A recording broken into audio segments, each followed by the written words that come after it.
Olá, pessoal, boa noite. Boa noite, Aline.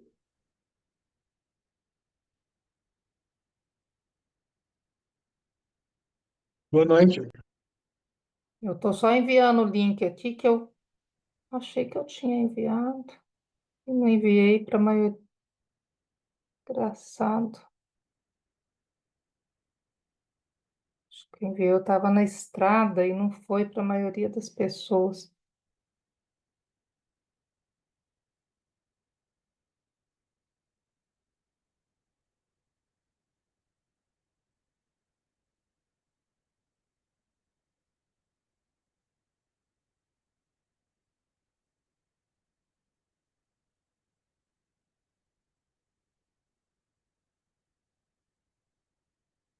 Os membros mesmo do grupo, eu enviei na hora que eu estava na estrada e não foi.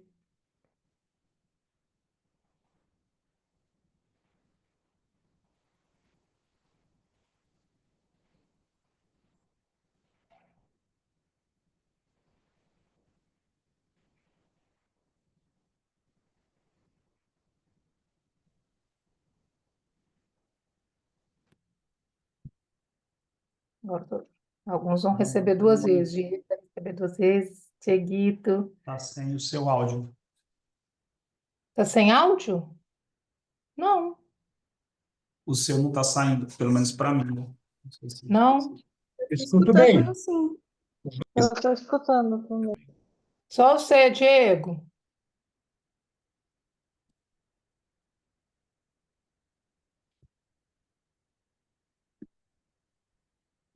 Estou ouvindo agora. Ah, bom.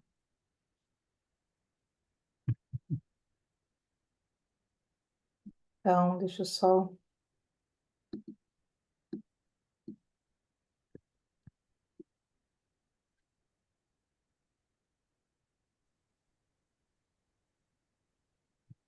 Boa noite, Aline, tudo bem? Tudo, quem, Zé? Sou eu. Ei, Tudo seja tranquilo bem-vindo. aí? Cheguei agora, tô entrando aqui. Tudo em paz. Eu eu achei que eu tinha enviado para vocês o link, mas não enviei. Desculpa, tá? Não, tranquilo. Entramos agora.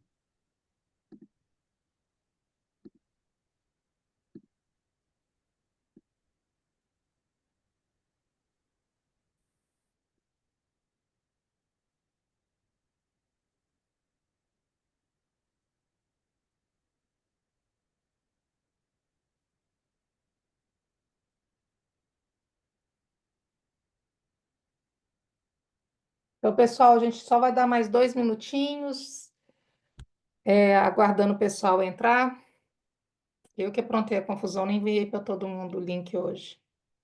Tranquilo, tranquilo.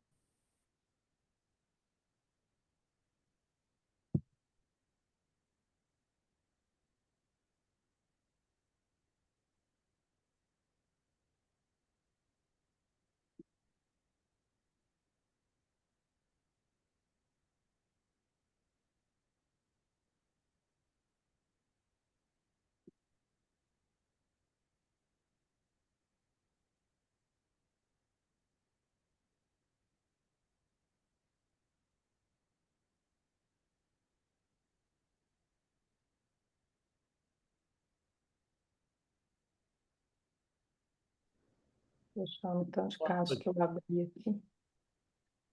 Fechar todos os guias e fechar.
Então, são 7h05, sejam todos bem-vindos. Esse é mais um tumor board aí que a gente faz em parceria com a Sociedade Brasileira de Cirurgia de Cabeça e Pescoço. A gente, desde da gestão do Marco Kupzer, da SBCCP, a gente participa. Eu fico aí na coordenação, mas eu vou passar para Tiago Bueno. Tiago é o presidente do GBCP, que está organizando esse evento. E, Tiago, quer dar as boas-vindas aí ao pessoal?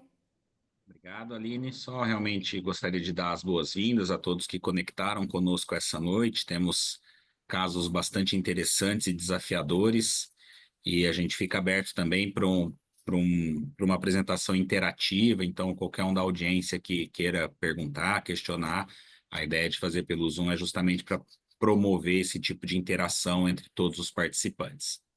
Você pode continuar, Aline. Eu vou compartilhar a tela aqui. Vocês conseguem ver minha tela e está em modo apresentação?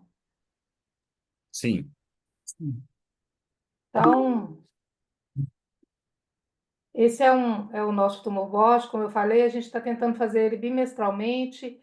Em 2025, a gente está procurando apoio para os eventos, então a Lili já sinalizou que vai nos apoiar, então a gente sempre vai colocar os apoiadores, não desse evento, mas do GBCP de uma forma geral.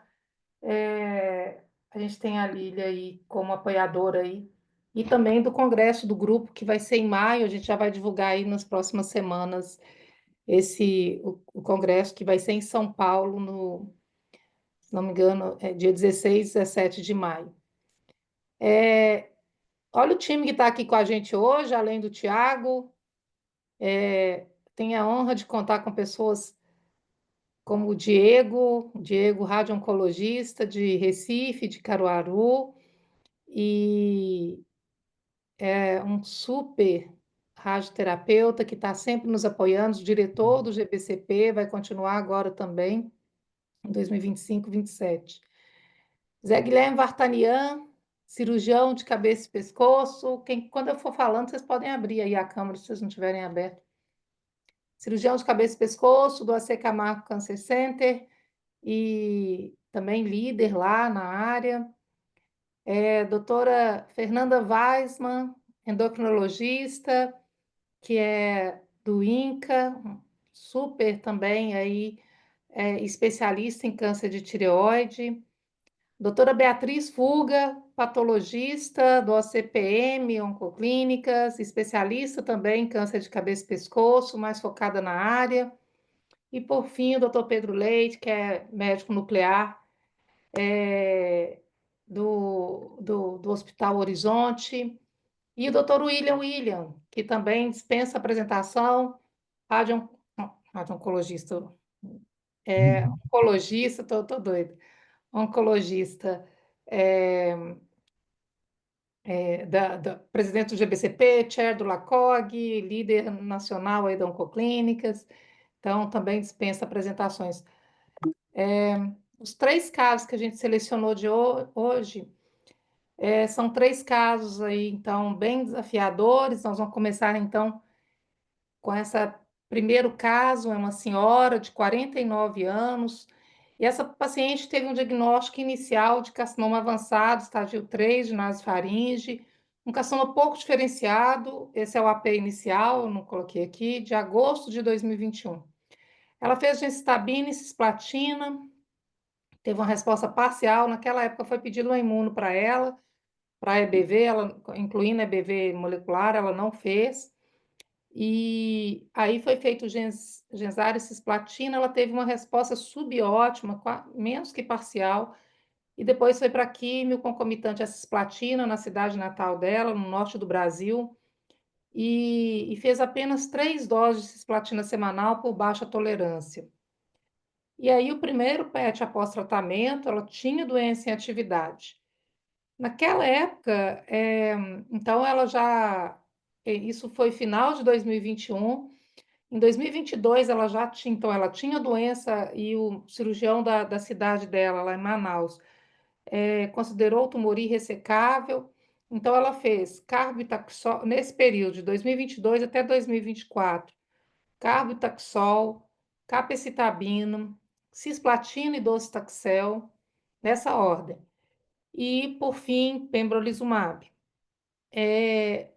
Ela fez nova biópsia em dezembro de 2023 e veio uma neoplasia atípica. E a imunistoquímica veio um carcinoma escamoso.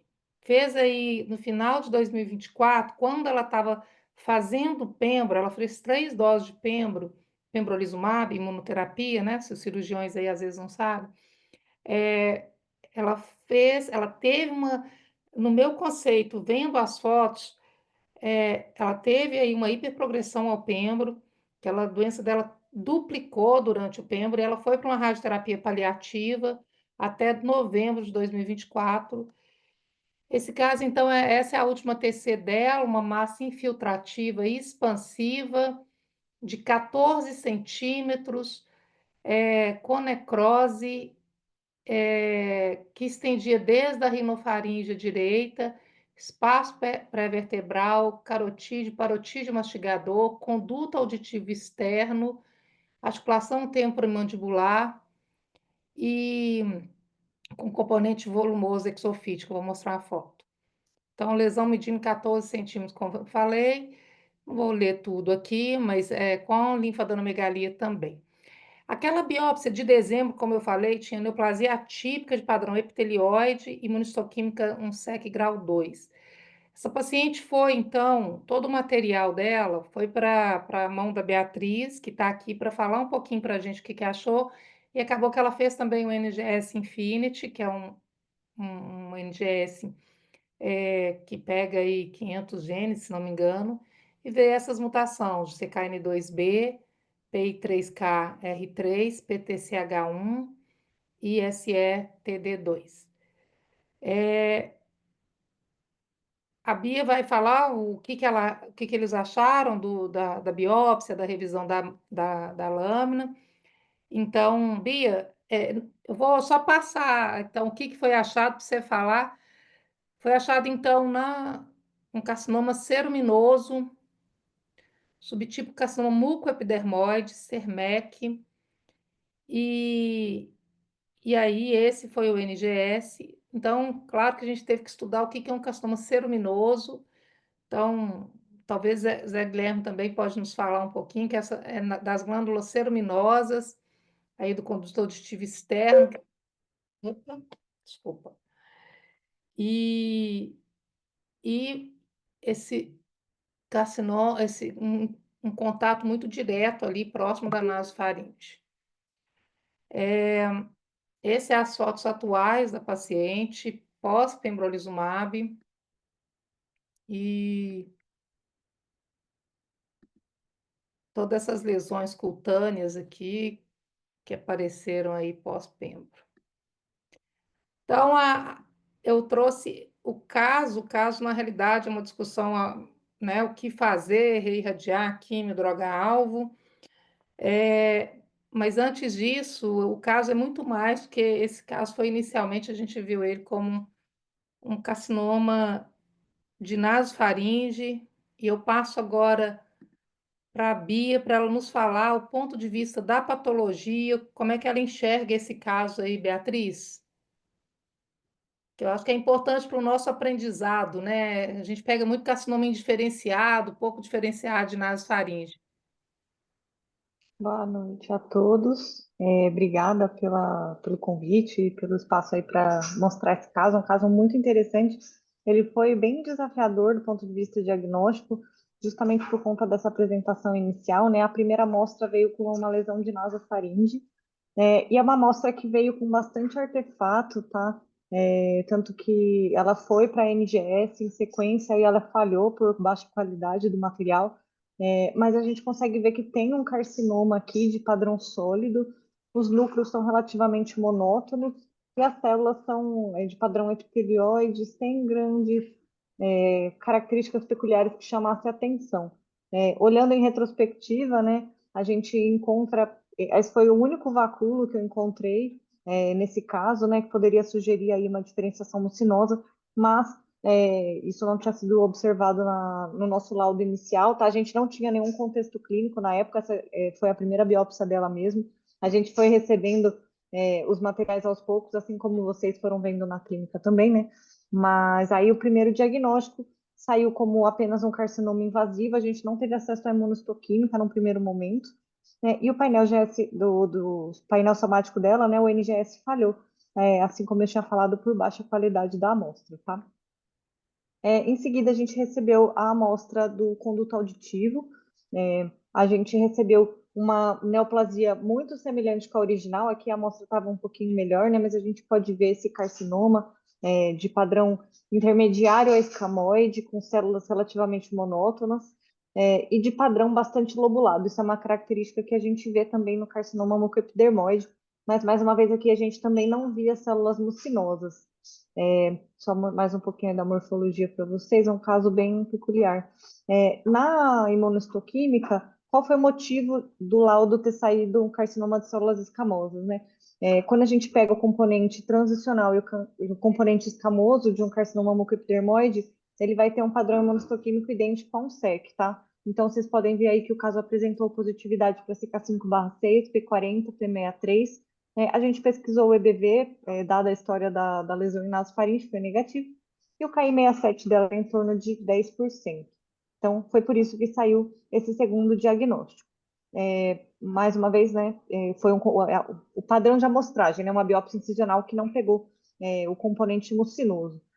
E aí, a terceira recidiva, a terceira biópsia dela, né, foi a lesão que estava já infiltrando a parótida, e a gente vai ver um cenário bem diferente, né? Uma amostra bem volumosa, bem bom material, bem representativo. Aí aqui, aquelas áreas que são idênticas aos materiais anteriores, então a gente sabe que realmente se trata da mesma neoplasia, né? O padrão morfológico é igual. Já dá para ver aqui já mitoses atípicas, tem várias, mais para frente eu vou mostrar outras, mas a gente começa a ver o componente mucinoso com bastante clareza, né? Essas células com citoplasma bem basofílico, com esses vacúolos internos, são células mucinosas, e aqui as células intermediárias, que são as células que predominavam nas outras áreas.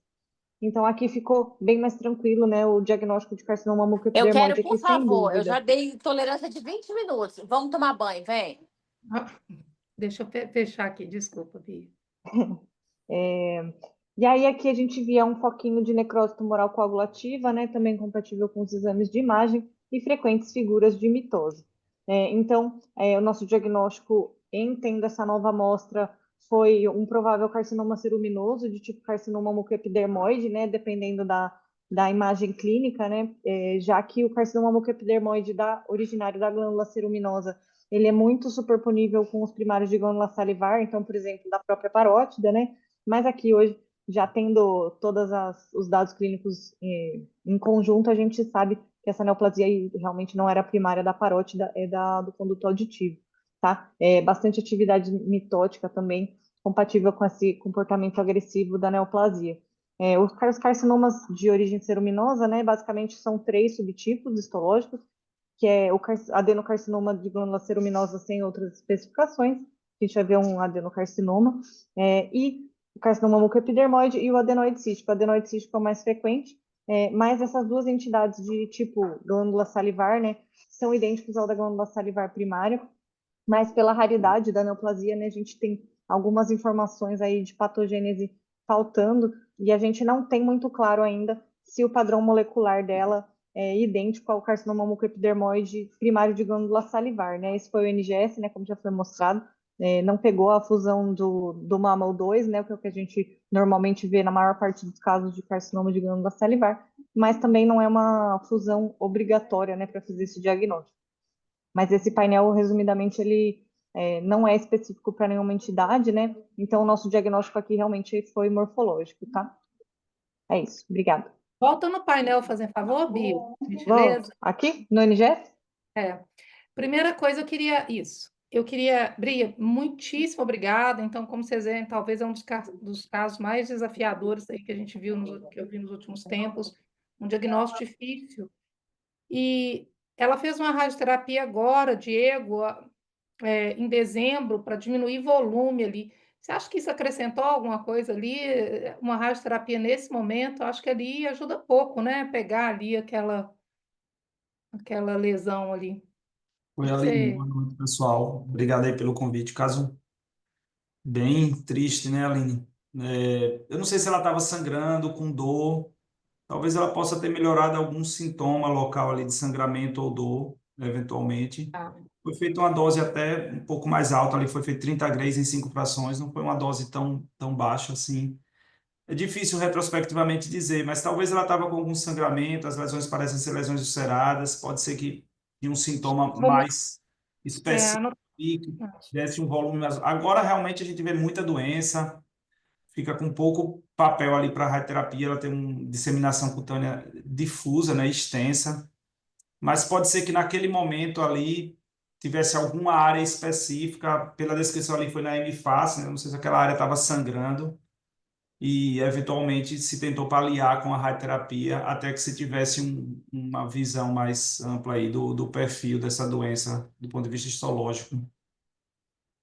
Tiago e o William, eu vou trazer para esse caso. O William, eu estou trazendo esse caso. A gente acabou que a gente estava no Advisor em São Paulo, agora recente, e eu peguei o caso um dia antes e mostrei, a gente trocou uma ideia sobre terapêutica.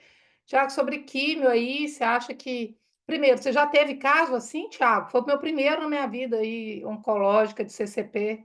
Bom, só alguns comentários. Então, como a Beatriz falou, geralmente os mais comuns nessa localização são adenoides císticos, né? Esse caso eu já vi pelo menos um.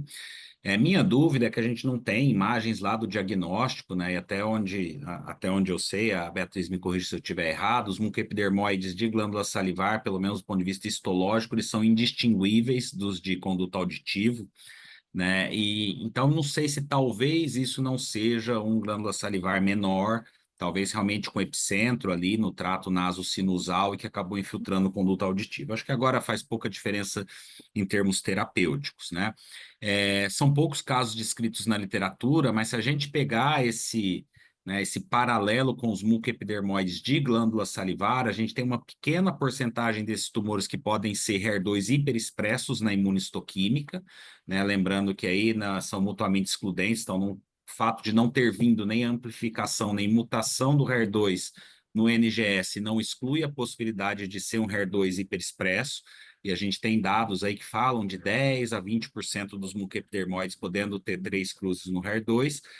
É difícil a gente saber se, na verdade, não são diagnósticos errôneos de ductal salivar, mas é algo que eu acho que seria factível, é rápido, então eu tenderia a testar HER2 pela imunistoquímica, porque se vier um HER2 hiperexpresso, talvez nos dê um caminho em termos de tratamento. Outras terapias-alvo, eu acho que esse NGS não nos ajuda muito, né? A gente tem a perda do CDK-N2B, então tem alguns dados, principalmente para SEC, de uso de, por exemplo, inibidores de ciclina com ou sem cetuximab, em pacientes não selecionados, e se questiona se talvez esses pacientes com alguma disfunção da via das ciclinas poderiam se beneficiar, mas eu acho que é extremamente experimental nesse caso. Eu acho que eu iria para alguma quimioterapia que ela ainda não tenha tido contato, né? Baseado no primário de glândulas salivares, talvez alguma coisa baseada em antracíclico, mas eu acredito que a chance de resposta com qualquer esquema quimioterápico nesse caso vai ser muito baixa. Inclusive, essa parte de quimioterapia, ela fez muita platina, né? Cisplatina concomitante, respondeu depois platina com docetaxel, depois platina com taxol. Ficou rodando ali, tentando tratar. E a imunoterapia fez mal para ela, né? Pelas fotos aí que a gente compartilhou. E essa questão Bia, o HER2 aí.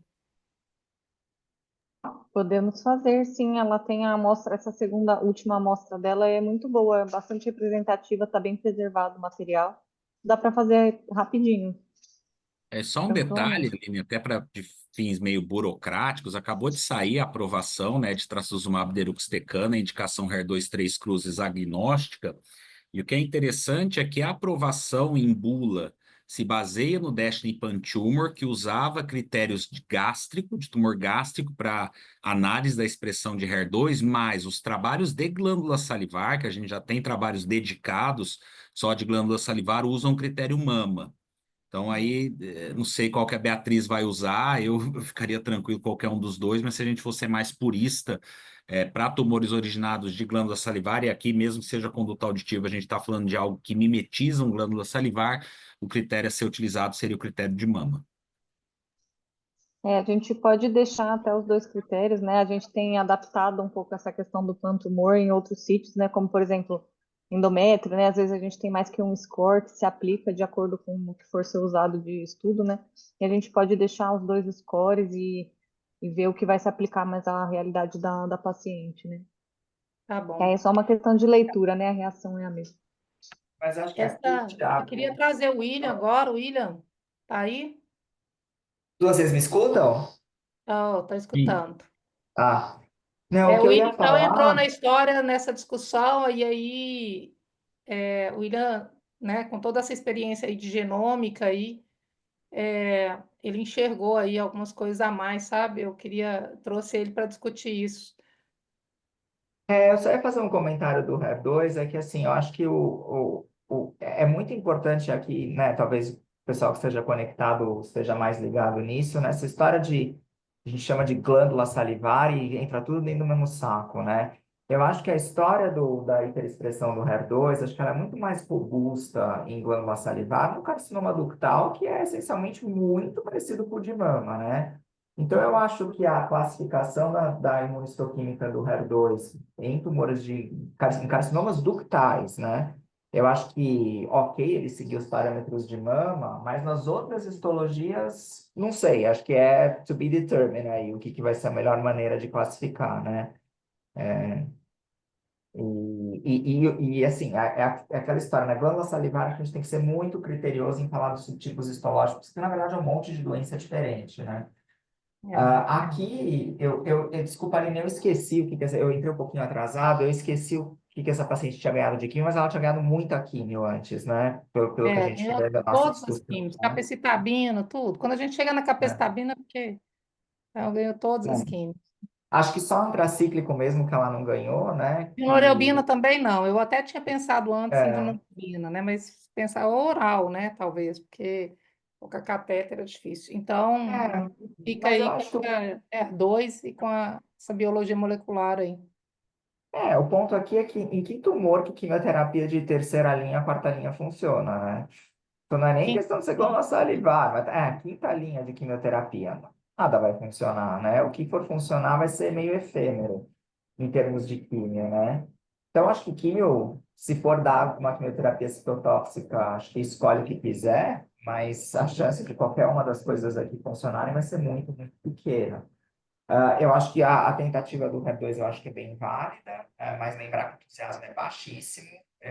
Esses estudos de mucoepidermose expressando HER2 em geral são estudos antigos, né?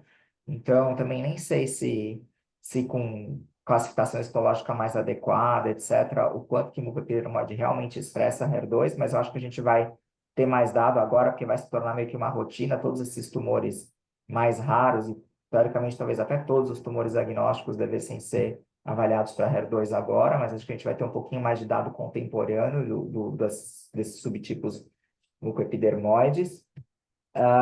E o que me chamou a atenção quando a Aline discutiu esse caso comigo foi essa mutação no PATH1, né?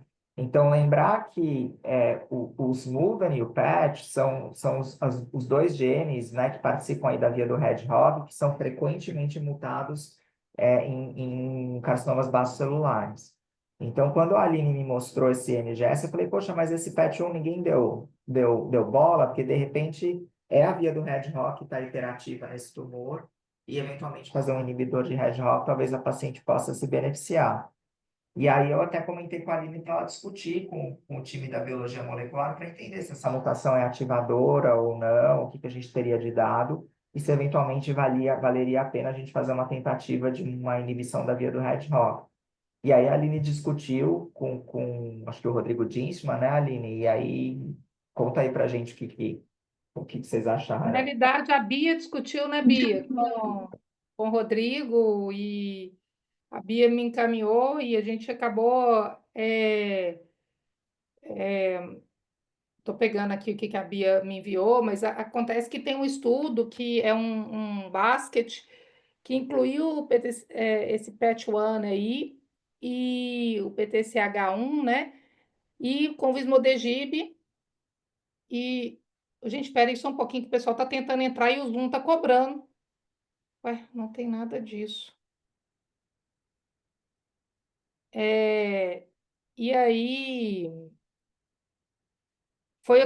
então o que que e nesse estudo, nesse basket, teve 2 casos de glândula salivar, uma taxa de resposta em torno de 20% usando Vismodegib. Coincidência, eu tinha 2 caixas de Vismodegib aqui comigo por causa de um paciente meu que tinha acabado de progredir, tinha me doado, e eu acabei enviando para a paciente. Isso tem 2 semanas, mas ela não começou a usar ainda, mas é uma tentativa, né? Então, mas eu acho que essa ideia do Tiago de fazer o HER2, eu acho que isso aí vem para a nossa mesa sempre, eu acho que isso aí fica aqui para todo oncologista presente, mesmo a gente sabe aí que os pacientes SEC de boca, etc., eles têm HER2 superexpresso em 10 a 20% dos casos, dependendo do que você avalia. Então, é muito, muito, ainda mais com essa aprovação agnóstica agora do trastuzumab deruxtecano. Então, acho que vale muito a pena pesquisar e a gente vai caminhar nisso, Tiago e William. A sua sugestão foi muito bem-vinda, ainda mais que eu tinha 2 caixas de um remédio aí, porque com 2 caixas a gente vai ter noção, 2 meses de tratamento, se vai responder ou não. Se responder, eu acho que aí tem que ir para a judicialização. Mas o mais importante nesse caso, igual eu expliquei para a filha algumas milhões de vezes, é a questão do cuidado paliativo bem feito, né? Eu acho que a gente não pode perder isso aí, de estar de frente aí com essa questão do cuidado paliativo. Então, vamos passar para o próximo caso. Bia, obrigada. Vou derrubar a sua tela para a gente seguir aqui no segundo caso. Alguém quer fazer alguma colocação? Pergunta, pessoal? Rápida para a gente passar para o próximo caso? Então, vamos lá. Zé Guilherme, eu nem te chamei para o caso, não, porque eu acho que nada de Com cirurgia. certeza. O único comentário que eu faria, eu acho que talvez o que o Thiago citou rapidinho, né, que o caso começou como se fosse um tumor de nasofaringe, mas talvez não seja lá a origem, né, seja só um dos caminhos que a doença se disseminou, né, talvez originou no conduto mesmo, e veio para frente para a parótida, foi Possibilidade, para trás pela retrofaringe, subiu para a nasofaringe, exato. Eu é acho que mais isso é um provável. aprendizado, pelo menos para mim foi um aprendizado. A gente pega muito carcinoma pouco diferenciado, indiferenciado de nasofaringe, e a importância da imuno aí nessas situações, eu acho também, né? Então, Faz diferença. faz diferença e essa proximidade, né? Se começou de um, foi para o outro, de outro, é igual orofaringe e cavidade oral, às vezes ali a gente confunde. E até, Mas eu acho que inclusive, aqui passar essa informação, né, para o patologista, que às vezes a gente recebe só como nasofaringe, né, não tem noção da extensão da neoplasia, né? Aí, nesse caso, fazia toda a diferença, né? Mas acho que aqui a dica que deu da nasofaringe é que, sendo um pouco diferenciado, ele foi negativo, o EBV foi negativo, né? Agora, uma coisa que me chama... Então, aí sempre, né, que tem um carcinoma diferenciado de nasofaringe com EBV negativo, não que não possa acontecer, mas acho que tem que desconfiar. E me chamou a atenção que vocês fizeram a pesquisa de EBV por imunistoquímica com, acho que é LMP1, mas geralmente o melhor método é a hibridização in situ, né? Com IBER, né? Porque Sim, o mas é LMP1 é que menos sensível, não é? isso, a imuna é menos sensível mesmo. O que aconteceu foi que a biópsia inicial da nossa parente estava muito artefatuada, a gente não estava conseguindo ver bem a morfologia.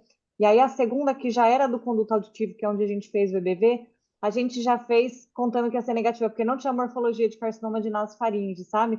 A gente não via aquelas células com arranjo sincicial, com estroma linfóide. Então a gente colocou só para deixar documentado, por conta da história clínica prévia, então a gente não investiu com a hibridização, mas você tem razão, a hibridização realmente é o ideal nesses casos. O Rodinei está aí? Que ele que vai apresentar esse segundo caso, as imagens estão com ele. Rodinei, está aí? Acho que não, né? Então, o caso não é que eu não possa apresentar, mas as imagens estão com ele.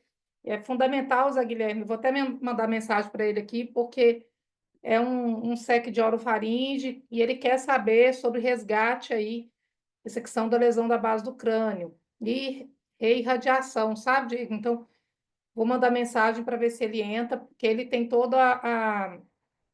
as imagens. Eu pedi para ele enviar as imagens, mas ele ia entrar no sistema na hora para passar as imagens. Já vou apresentar o terceiro caso, enquanto a gente discute, eu chamo ele aqui. Então, para o terceiro caso, a gente chamou aí, como eu apresentei no início, também um pessoal de peso, doutora Fernanda Weisman, do INCA, e aí super experiente, doutor Pedro Leite, também médico nuclear. E esse terceiro caso, então, virou segundo, né? É um paciente de 56 anos, sem comorbidades, é COG zero. Esse paciente, inclusive, ele pratica corridas e corre meia maratona até hoje. Eu estou contando isso que é muito importante para a gente definir conduta. Então, é zero mesmo, é COG. Assintomático e tem uma história familiar, uma mãe com câncer de tireoide e o pai com câncer de próstata. E a história dele, na realidade, que em março de 2022 ele teve um nódulo cervical anterior, que aumentou de tamanho e foi feito, então, e surgiu um nódulo na região de parótida. Ele fez uma metástase, ó, ele fez uma biópsia da parótida e veio um carcinoma um pouco diferenciado, com a imuno sugestivo de carcinoma invasivo um pouco diferenciado de tireoide. Esse paciente, então, fez uma investigação, aquele nódulo cervical anterior era um nódulo de tireoide, e foi, então, para tireoidectomia total, com paratidectomia e esvaziamento cervical, fez um iodo pós-op aí de 200 miliquirris. Eu vou passar aqui agora, aqui é o AP da tireoide, então, da tireoidectomia. Resumidamente, é um carcinoma tireoide invasivo pouco diferenciado e classificado como um PT3AN1, estadio 2 aí, por causa da idade do paciente. Na época, o paciente tinha 51 anos. A imuno desse carcinoma de tireoide veio, então, bem clássico. Bia, eu vou te chamar agora, então, que eu queria que você falasse um pouquinho sobre essa imuno e sobre o carcinoma de tireoide pouco diferenciado, né? Carcinoma insular, né? Bom, o carcinoma pouco diferenciado da tireoide, antigamente ele era chamado de carcinoma insular, né, da tireoide. Hoje a nomenclatura mudou, né, desde a OMS de 2022. Agora ele está dentro do guarda-chuva dos carcinomas diferentes de origem, carcinomas de origem folicular da tireoide de alto grau não anaplásicos, tá?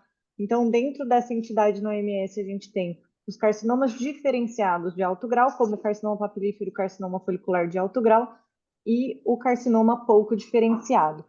O que gerou essa mudança de nomenclatura é que não basta a neoplasia ser sólida para a gente chamar de carcinoma insular, tá? De carcinoma de alto grau. Isso gerava um pouco de confusão, né? Porque a gente pode ter carcinomas foliculares de padrão sólido que não são de alto grau, tá? Então, hoje, para a gente fechar esse diagnóstico de carcinoma pouco diferenciado da tireoide, a gente precisa ter, além de uma neoplasia sólida, 3 ou mais mitoses por 2 milímetros quadrados e também a presença de necrose tumoral coagulativa, né? Um ou outro desses dois critérios são suficientes. Nesse caso, eles vão apresentar ainda expressão de marcadores tireoidianos de forma habitual, né, como a gente veria nos carcinomas diferenciados, então a positividade para PTF1, PAX8 e tireoglobulina, né, diferentemente de um carcinoma anaplásico que a gente já vai ver a perda desses marcadores, né, e a outra questão que diferencia de um carcinoma anaplásico, normalmente os núcleos são bastante monótonos, com baixa atipia nuclear, com exceção das atividades mitóticas, né, a gente não vai ver um pleomorfismo como a gente vê no carcinoma anaplásico.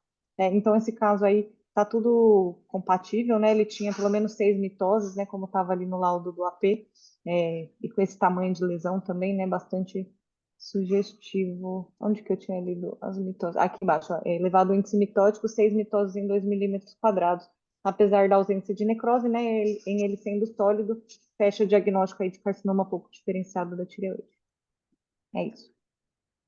Um pouco diferenciado de tireoide, né, ele fica entre o diferenciado lá, por exemplo, o papilífero e o anaplásico, ele fica ali no meio do caminho, então ele é um tumor muito heterogêneo e por isso que esse caso está aqui, né?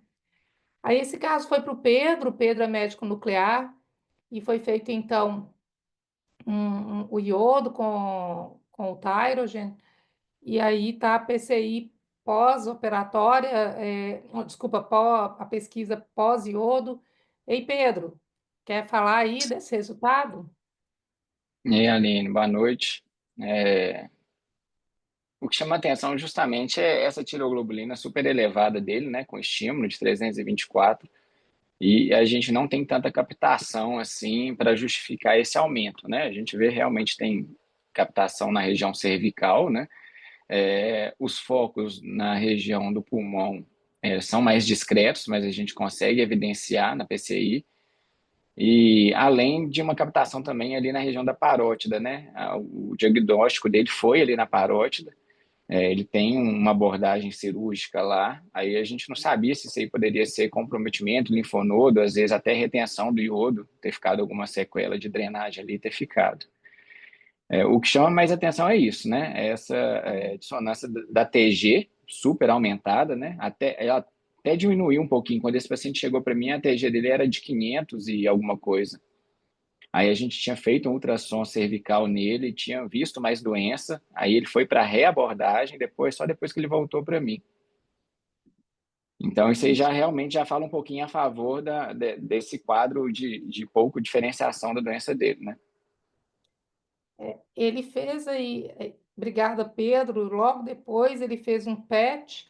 Então, essa PCI é de dezembro, e ele fez um PET no meio do ano e mostrou aí. Eu não tenho a foto do PET aqui, deixa eu ver se eu tenho. Não, não tem.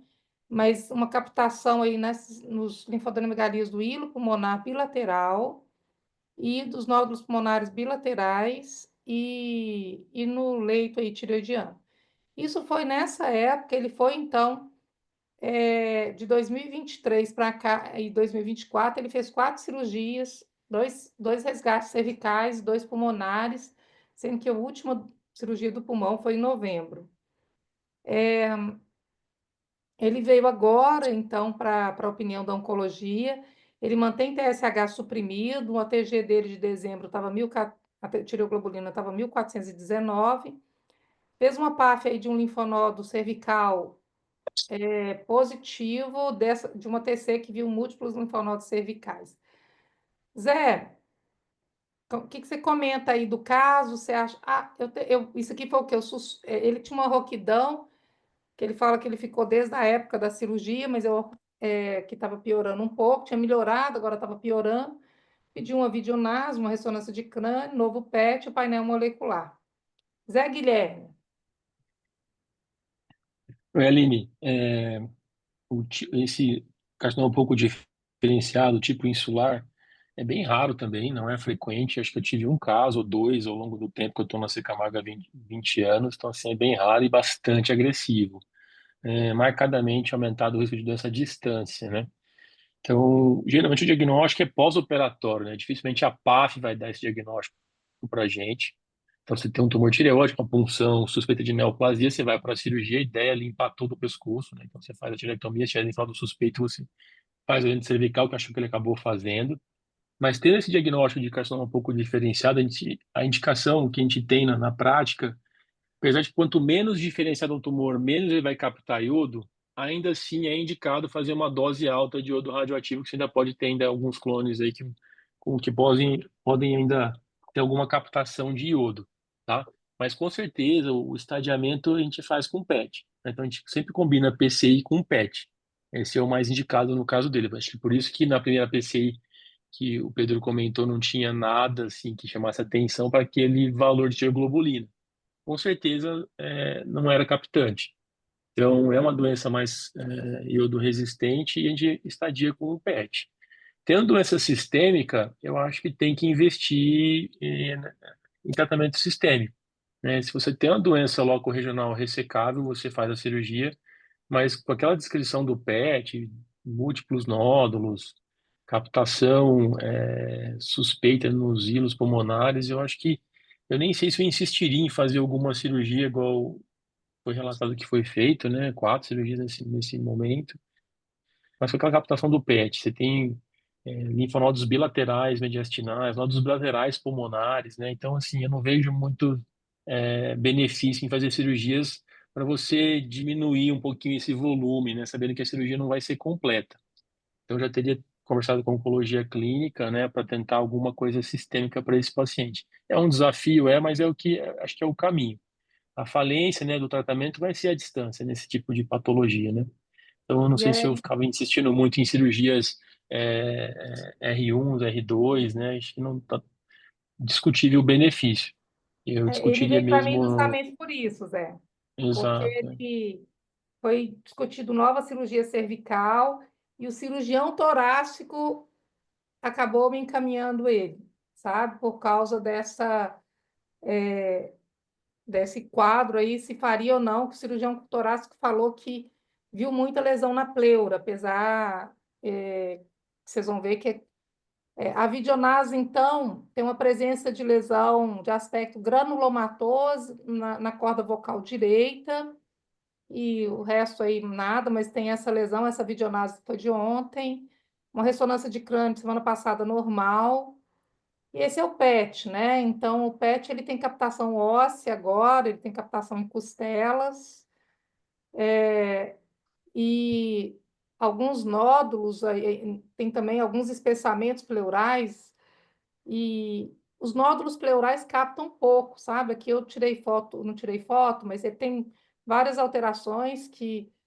E essa lesão aqui. Ô Pedro, você quer comentar esse PET? Você nem tinha. É umas Acho que coisas você que nem chegou a realmente. ver esse PET, eu não sei se eu te Não, enviei. não cheguei não, mas assim, é umas coisas que essas doenças mais terminais de tireoide trazem para a gente, né? Lógico que isso aí é suspeito, né? No pâncreas dele, não dá para. Já peguei cada metástase diferente de câncer de tireoide, em rim, em baço, realmente isso aí é Você acha que isso suspeito, aqui não dá. pode ser metastático mesmo? Ele vai para uma econdoscopia Ah, é, é a primeira semana que hipótese, né, vem. Aline? Se ele não tinha essa lesão aí e surgiu, Eu não. é a primeira hipótese que a gente tem que ter mesmo, até descartar. E agora, doença pleural, né, doença óssea, realmente, assim, está em franca progressão e é uma suspeita mesmo. Então, é isso aí, essa lesão pancreática que você mesmo descreveu, de 4 centímetros, vários linfonodos cervicais e mediastinal, e também essa lesão óssea focal. Mas é interessante que vários linfonodos que captavam lá em 2023 estão tudo estável, e não, até alguns até diminuíram aí a captação. Então, essa é a pergunta, né? Acho que o NGS está em andamento, se alguma. Ela tem uma lesão peribrônquica, alguém pensaria em SBRT, eu acho que justifica ou não. Essa pergunta eu já discuti com o Pedro algumas vezes nos últimos dias. Considera esse paciente iodo refratário ou não, porque esse paciente ele estava com uma colega endócrino e eles discutiram o caso no hospital até muito bom em tireoide, e eles definiram que não ia fazer mais iodo, mas ele só fez um iodo até agora, então eu e o Pedro discutimos isso, que é um tumor tão heterogêneo que talvez valesse a pena fazer mais iodo, né, Pedro? Quando que ele Sua fez, visão. Aline, desculpa interromper, quando que ele fez essa dose de iodo? 2022, Tá, mas de lá para cá ele já progrediu. Ele de lá para progrediu, cá, ele progrediu algumas vezes, é, e palpável. provavelmente ele progrediu aí menos de 12 meses da dose de iodo, pelo menos no primeiro momento. É porque, como ele não tinha PET pré, e ele controlou com o PET pós em julho, as TCs dele sim aumentaram, mas aí já tinha quase um ano ali. O controle dele inicial não foi TC, foi PET. Uhum, Então, perfeito. perde um pouquinho o parâmetro. Mas eu acho que pelo tempo ele pode cair dentro da iodo-refratariedade, sim, aquela progressão menos que um mês, né, Pedro? É, e nem Ó, só que um pelo ano. comportamento clínico, né? Não sei Bem, se meu eu amigo, melhoraria muito. só por não ter tido captação no PCI significativa e 6 meses depois o PET está pipocando o corpo todo, provavelmente essa doença já estava lá, né? É que o PCI não foi sensível o suficiente. Então, você considera uma doença refratária, né? Quanto menos diferenciado. Você faz uma dose inicial alta, e ele foi feito, acho que 200 É. miliqueris. mas insistir nisso eu acho que não sei se vai surtir efeito. Eu pensaria como alternativa sistêmica, tentaria alguma coisa nesse Mas, sentido. Pedro, eu queria te trazer, que eu discuti isso muito com o Pedro, e nós não estamos fechando questão, não.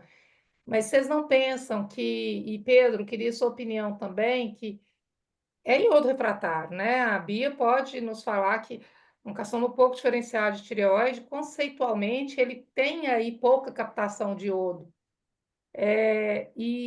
Mas ele fez só 200 miliquirris. Uma PCI agora, já que a gente vai fazer a PCI, para entender a biologia da doença, porque muito dos nódulos pulmonares não captou no PET, para a gente ver essa biologia, ver até essa questão também do pâncreas e tudo.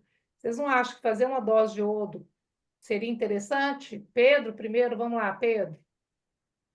A gente já sabe que a doença é heterogênea, né? Que nem o Zé Guilherme falou. Provavelmente ele vai ter clone aí, que é iodo captante, vai ter clone, que é mais pouco diferenciado. É difícil da gente falar o tanto que ele vai responder numa eventual ioterapia aí. Obviamente, a gente faria dose alta nele, se fosse fazer, se ele não tivesse outras opções, né? Que não é o caso, ele ainda tem opção para fazer.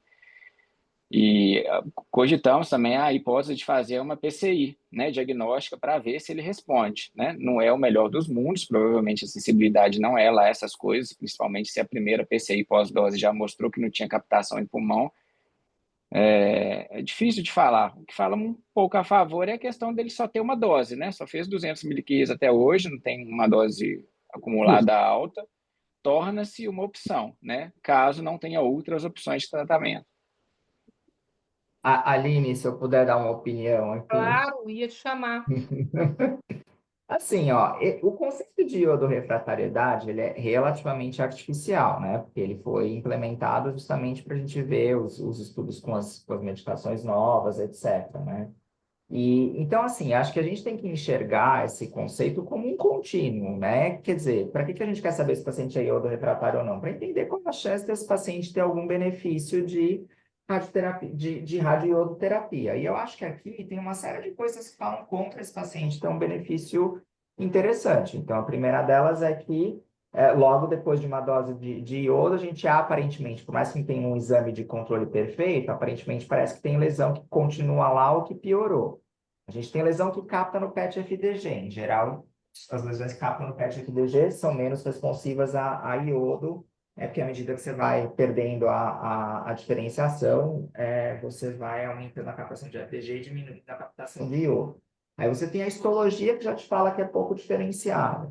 E você tem agora a apresentação com metástase pancreática, isso não cheira a ser coisa boa.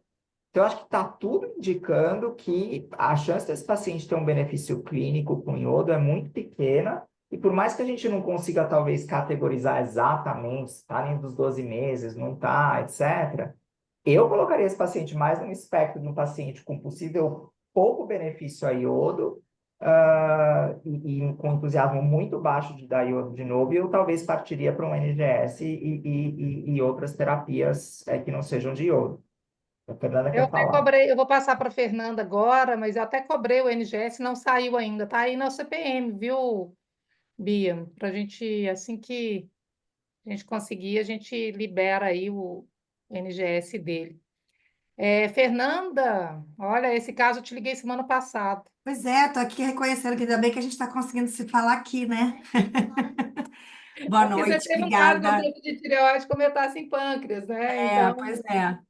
Obrigada aqui. Hoje é feriado aqui no Rio, que me explica a minha cara de pimentão aqui, mas enfim, cá estamos. meu Deus, que O que coisa boa. acontece?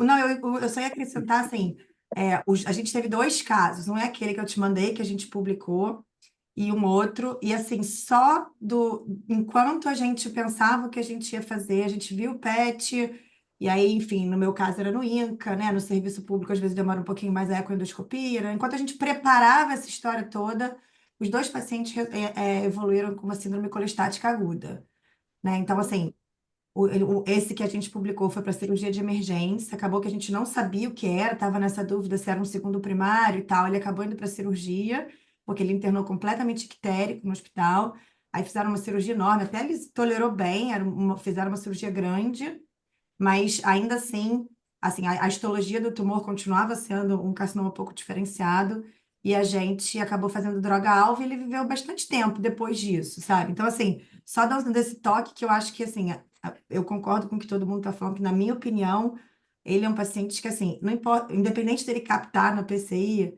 ainda que ele capte, a chance dele responder é muito pequena, sabe? Ele já não respondeu. Então, eu tenho medo disso gerar uma perda de tempo que talvez esse doente que tem um PS maravilhoso não tenha esse tempo para perder, sabe? Enquanto ele faz dieta do iodo. Porque, assim, pelo menos lá no INCA, a gente hoje faz dieta entre 20 e 25 dias, né? E aí depois o paciente trata. Então, nisso a gente está falando de uns 40 dias, né? 25 dias de dieta, ele vai tratar, uma semana depois ele vem fazer. E às vezes esse tempo é um tempo para esse tipo de tumor que talvez a gente não possa perder, porque é muito rápido, sabe? Pelo menos os casos que a gente teve, obviamente, são super anedóticos. Eu nunca vi nenhuma coorte de metástases pancreáticas de carcinoma de tireoide. Mas acho que o que foi falado, assim, né, com essa coisa do PET, a gente começou a ver muitas metástases inesperadas, né, de câncer de tireoide. Eu já vi um monte de metástase na mama, por exemplo, de É, carcinoma, que a gente não sabia que existia, né, antes de começar a pergunta: você estadiar com faria PET. biópsia do pâncreas? Eu acho que vale a pena, só para você não perder não perder né? Às vezes você está tratando o adenocarcinoma de pâncreas, que talvez seja muito pior do que o que a gente está falando aqui. O que eu acho pouquíssimo provável. Mas se isso for demorar muito, Não, né? está agendada já. Eu acho que assim, é fazer já programando o tratamento. E a outra coisa, assim, na experiência que a gente tem, né, desses carcinomas pouco diferenciados, a biologia molecular ela ajuda muito pouco, porque eles não têm fusão, eles, assim, a resposta para os BRAFs são ruins, eles não têm muito BRAF, né? É engraçado porque a gente está migrando o anaplásico, a gente hoje tem o anaplásico que teoricamente é pior, né? Se ele é BRAF positivo, esses pouco diferenciados com comportamento agressivo estão mais no limbo do que esses anaplásicos BRAF positivo em relação ao que fazer. Aí a gente teve esses dois casos que a gente teve, um deles, a gente conseguiu botar ele num protocolo até de um estudo que saiu publicado na Thyroid, em que ele fez lenvatinib com imunoterapia, mas aí a gente teve que fazer imuno para PDL1. Então, assim, até é um estudo antigo, a resposta, ele também era jovem, assim, a resposta frustra, mas ele conseguiu aí viver mais uns 3, 4 anos, mas o declínio foi muito rápido, muito, muito rápido, desses dois pacientes, sabe? Com esses insulares, com essas metástases meio estranhas. Você vê que o pescoço dele nunca controlou, né? E ainda bem não Não. resolveram fazer radioterapia, porque agora com droga-alvo a chance disso fistulizar ia ser Quase que enorme. você saltou a pergunta. Eu ia envolver o Diego se radioterapia tem função aí, entendeu? Não, o problema é que se ele for fazer droga-alvo, eu não sei qual é a experiência, mas assim, eu já vi também umas fístulas, né, de paciente previamente irradiado com pouco tempo que fez droga-alvo, e eu tenho medo de fístula, muito medo, que eu não sou cirurgiã, não gosto de fístula. Então, acho que, Nini, depois eu queria só fazer um comentário do ponto de vista do claro, tratamento sistêmico. Concordo com o que todos falaram aí em relação, né, à não indicação de iodo, candidato ao tratamento sistêmico. O que a gente tem visto aqui nesses indiferenciados, e vocês comentaram muito bem que é uma doença heterogênea, mas uma das teorias é que talvez seja realmente o meio do caminho entre aqueles pacientes que são carcinoma papilífero, por exemplo, e vão migrar para um carcinoma anaplásico.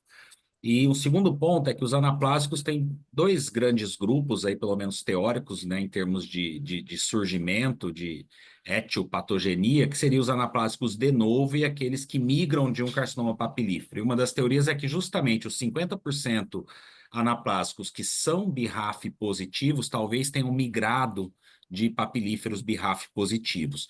Então, o que a gente tem feito aqui nesses pacientes com esses indiferenciados é testagem molecular, focando muito no BRAF. Então, uma coisa que nos ajuda em termos de tempo é fazer uma imunistoquímica para BRAF V600E, que pelo menos os anaplásicos clássicos tem uma alta correlação com a genotipagem. Então, geralmente, no anaplásico, a gente tendo em mãos uma imunistoquímica BRAF V600, a gente já indica terapia anti-BRAF e depois confirma com algum tipo de testagem molecular. E nos poucos casos que eu tive, um ou dois casos desses indiferenciados, que eram BRAF V600E positivo, eles responderam bem à terapia anti-BRAF. Então, a minha impressão é que, ao contrário dos papilíferos clássicos, BRAF V600E mutados, que tendem a responder melhor a lenvatinib, nos indiferenciados, BRAF V600E positivo, e de novo, anedótico, casos que a gente tem aqui, eles tendem a responder melhor à terapia anti-BRAF. Então, nesse caso, eu ficaria entre Lenva e anti-BRAF, tentaria, né, caso o sequenciamento ainda vá demorar, fazer que seja uma imunistoquímica BRAF V600E, até para fins de burocracias, para acesso às drogas. Se BRAF V600E positivo, eu iria para terapia anti-BRAF com duplo bloqueio. Se BRAF negativo, eu iria para lenvatinib. Eu acho que a gente fica, então, aqui com algumas respostas. Diego, você nem entrou, mas a gente já dá bomba na rádio. Mas não Pedro, pensaria em rádio nesse momento, não, Aline. O paciente né? se aproxima do brônquio, não parece ter nenhum efeito compressivo importante. Você diz que ele é PS0, corre maratona, não tem atelectasia, não tem nada. Não pensaria em rádio nesse momento de forma alguma. Então, não rádio. Pedro, não iodo. Apesar de que eu estava defendendo o iodo, a Fernanda me convenceu ali pelo tempo a não fazer o iodo. Aline, assim, um comentário ultra rápido. Se a gente quiser sair muito da caixa, eu não acho que esse seja o paciente ideal, tá? Mas a gente tem casos, por exemplo, de doenças bem diferenciadas e refratárias com algumas estratégias de rediferenciação.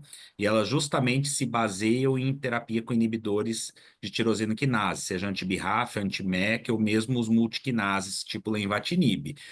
Então, assim, numa eventualidade, esse cara respondeu muito bem a uma terapia sistêmica, a doença está controlada, os focos mais agressivos se controlaram com a terapia sistêmica, talvez eu faria uma PCI num cenário mais tranquilo para ver se surge uma captação em algum lugar, até pensando numa eventual rediferenciação. Não é o paciente ideal, né? Os pacientes que as principais séries mostram como ideais são aqueles bem diferenciados de tireoide, com uma evolução mais indolente, etc.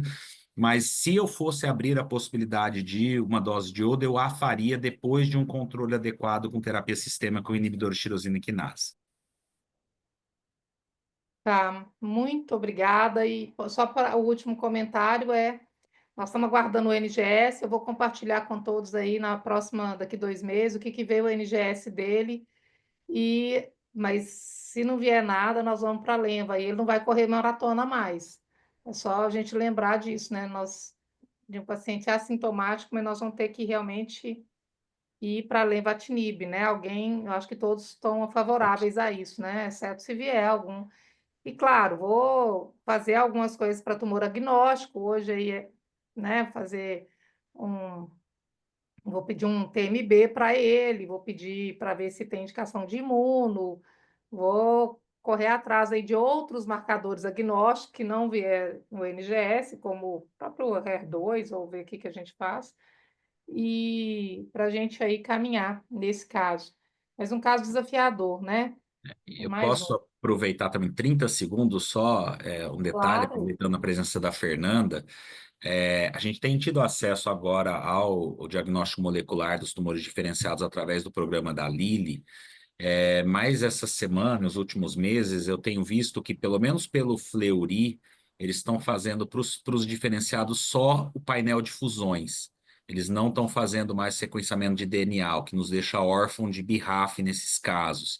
Então, depois eu queria combinar a Fernanda, a Aline, o William, da gente tentar sentar com a Lili e ver se a gente consegue reverter essa estratégia, porque acaba que o paciente faz o painel de fusão, por exemplo, de um papilífero, e a gente tem que fazer um BRAF por fora, sendo que já está lá no sequenciamento. Eu acho que é só uma questão da gente sentar com a Lili e tentar ajustar esse fluxo melhor. Já mandei vários e-mails reclamando também. Eu acho que se a gente, como Aí hoje em grupo, dia, né, os Fernanda? diferenciados eu não mando mais para o Fleury, mando para o que faz as duas coisas. Mas para a gente aqui de São Paulo fica ruim, né? Então não sei se não vale a pena, Aline, como GBCP, a gente pedir uma reunião com a Aline. Mas Eu era acho só que O vale uma sim, acho que nosso, o nosso tem mutação também, se vocês tiverem interesse, e o nosso programa também pela Pharma. é porque, na perfeito. realidade, eu já ia falar isso agora.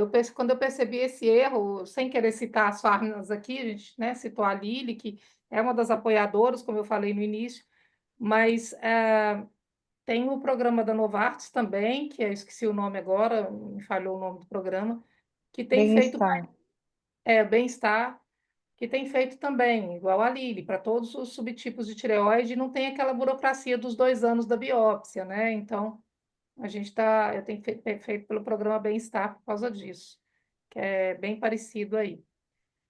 Antes de acabar, eu queria trazer só uma tireoide também, um caso aí de um colega médico, eu trouxe do último tumor board, só um segmento, então, é uma medular de tireoide, um paciente com um diagnóstico aí por uma solicitação ocasional aí de uma calcitonina no meio da história, de uma calcitonina elevada, diagnosticou um nódulo de tireoide, foi para tireoidectomia total, e era aí um carcinoma medular de tireoide. Esse paciente fez um segmento muito ruim, nós médicos a gente não cuida, né? E a fala dele foi essa: todo mundo fala que câncer de tireoide não mata, então eu nem me preocupei. Eu fiz questão de colocar isso aí, porque ele colocou isso na primeira consulta. Então, esse caso eu já trouxe, só para a gente atualizar, ele chegou a calcitonina aí de 30.000 e com nódulos hepáticos, e a gente começou para ele vandetanib, mutação de RET germinativo negativo, e a gente começou vandetanib, ficou estável com 2 meses, mas ele teve um quadro grave aí de racho cutâneo e dessas lesões cutâneas bem grave. A calcitonina caiu aí bastante para metade, mas por causa do racho, a gente teve que realmente mudar o tratamento para cabozantinib. Ele fez o cabozantinib, a doença está estável e começou em março do ano passado, mas agora atualmente ele está com aumento de CEA e uma calcitonina acima de 6.000. Eu até liguei para o laboratório e falei que para mim não adianta ser acima de 6.000, 6.000, 7.000, 8.000, quanto que estava, né? As TCs também estavam. Então, eu trouxe esse caso da última vez, que ele estava com progressão bioquímica, mas as imagens, discreta progressão, praticamente doença estável. Eu tinha pedido o NGS, que veio material inadequado, e o resultado foi negativo. Aí eu pedi uma nova biópsia hepática, que veio com carcinoma um pouco diferenciada, a imuno confirmou que era medular. E o NGS, aqui está os marcadores dessa semana, o CEA era 680, foi para 1.480, foi de ontem esse resultado. E a calcitonina superior a 10.000, né? Então, eu pedi para cortar lá, aumentar o valor de corte de 6.000, eles mudaram para 10.000, mas não mudaram ainda, não diluíram mais a amostra. E aí, gente, esse paciente já tinha um RET somático negativo, né? Então, como eu falei. E aí eu fui pedir o NGS, ele tinha uma amostra inicial do NGS de 2017 da tireoide, o NGS foi negativo para a mutação, não detectada, e na tireoide, e agora no fígado veio com essa mutação de RET. Aí eu trouxe a Bia aqui para comentar, porque não é a primeira vez, né, que a gente. Esse é o 4º caso meu de tireoide que muda o diagnóstico, né? Não de tireoide apenas, tá? De tireoide e outro tumor também. Que muda aí o NGS inicial para. Isso muda a história do paciente, né? Então, eu queria. Bia, o que você acha desse caso? A gente fez o teste em 2022, foi a amostra que estava velha, foi o tipo do exame, o que você acha aí que esse colega médico agora tem RET mutado, né? Então, nós abrimos outra linha de tratamento. Ele já fez vandetanib, toxicidade impeditiva, cabozantinib, doença progredindo bioquimicamente. Depois eu vou passar para a Fernanda, se ela muda o tratamento com progressão bioquímica. Mas vamos com você primeiro, Bia. Você consegue abrir aí de novo o nosso laudo, só para mostrar a alteração dele? Nesse caso, o que foi relevante foi que ele fez 2 painéis de NGS, né, mas de padrão de cobertura diferente, né? O painel inicial dele, que a Aline me mandou o laudo, né, agora há pouco, ele era um painel bem focado só nos hotspots, né, os códons mais mutados do RET, né? E no caso dele, apesar dele ter uma mutação no códon do C634, que é o mais frequente, né, nos casos de carcinoma medular, ele tem uma alteração um pouquinho diferente, né? Ele tem uma duplicação de um trecho relativamente longo aí do RET, entre os códons 634 e 645, e isso pode não ser captado tanto por uma questão de cobertura quanto de pipeline bioinformático quando a gente fala de painéis mais focais, mais resumidos, como foi o primeiro painel dele, né? Nesse caso, assim, A gente poderia até entrar em contato lá, se por alguma curiosidade, né, pedir para eles reavaliarem de padrão manual aí se acha essa alteração, mas pode não ter sido captado pelo pipeline. Aí já o nosso painel, esse painel aí aqui nosso da Oncoclínicas, né, ele já captou essa alteração. Como é uma alteração mais atípica, mais longa, o sequenciamento dele é um pouquinho mais delicado, né? Estava discutindo até com o pessoal da bioinformática aqui, mas o nosso painel conseguiu pegar. Então, imagino que nesse caso seja uma questão de cobertura e de pipeline mesmo. Entendido. Fernanda, o que que você me fala? Essa mutação mais rara e quando que você mudaria aí? O William, Thiago também fica à vontade, mas vamos começar com a Fernanda, a convidada aí. Isso foi super discutido agora na ata do final do ano passado, porque eles vão lançar, né, o guideline novo de carcinoma medular, e eles não vão atualizar o guideline todo, né? Vai ser só uma atualização de testagem e terapia sistêmica. Então, vai ser um guideline bem focado no que tem de novo, vamos dizer assim, desde o último, que já tem muitos anos. E aí, uma das recomendações, né, enfim, forte, consensual, é exatamente isso que você fez, assim, né? Se você tem o RET negativo inicialmente, você tem uma nova amostra, você deve retestar, especialmente se o painel for diferente, né? E aí, assim, para gente, clínico, para mim, endócrino, então, pior ainda, né? Porque, enfim, essa coisa da discussão da biologia molecular está muito presente aí na vida de vocês e na nossa nem tanto, né? Então, acaba que a gente tem esse desafio de saber se era só hotspot, se é manual, se não, né? Então, tá ficando difícil, assim, é muito difícil pra gente esse tipo de coisa, mas, assim, o que eu levei para minha vida eu tenho que pesquisar o RET incessantemente em qualquer nova amostra que eu tenha, sabe? Porque realmente, assim, avançou muito de uns anos para cá, acho que o conhecimento dessa história toda, né? E hoje é o que a gente tem de tratamento sistêmico para oferecer, né? A resposta com Vandetanib, pelo menos os meus pacientes são poucos, mas é ruim, né? Essa toxicidade cutânea no Brasil é muito frequente, assim, muito frequente. Bom, Tem né? umas fotos assim, parece Steven Johnson às vezes, sabe? E o cabo é difícil de conseguir, né? Porque o cabo que está aprovado no Brasil não é o cabo do medular. Então, é mais difícil da gente conseguir o cabozantinib que está aprovado para carcinoma medular lá fora. Então, assim, a recomendação da Sociedade Americana de Tireoide é mesmo essa de retestar. Eu acho que quanto mais a gente for testando, mais a gente vai conhecendo, né? Então, como a Bia falou, assim, eu tenho alguns pacientes com umas mutações em códons que teoricamente seriam hotspots, mas que só foram pegas depois. E, assim, os que eu consegui tratar, né? Porque ainda tem um problema de acesso grande, né? Agora está melhor, porque foi aprovado, mas até pouco tempo atrás, né? Um problema de acesso difícil. E responderam muito bem. Eu tive uma paciente, por exemplo, que sumiram as metástases do sistema nervoso central que ela tinha, sabe? E ela está viva até hoje. Então, assim, era uma paciente que estava com qualidade de vida muito ruim, muita meta cerebral, a princípio RET negativa, a gente conseguiu biopsiar o fígado, veio também uma mutação, uma mutação em RET que ela não tinha no tumor inicial, que era antigo realmente. Não sei se foi isso, se foi o painel, mas realmente mudou, assim, ela estava com muita sequela, não estava nem conseguindo andar direito, e hoje em dia ela está com uma qualidade de vida boa. Vamos ver quanto tempo vai durar, mas, né, acho que eu mudaria o tratamento, com certeza. Você mudaria só com essas alterações já de marcadores, com essa discreta alteração, vocês também já mudariam aí. Ah, sim. Até por causa da toxicidade dessas drogas, entendeu? Se ele não tivesse tolerando.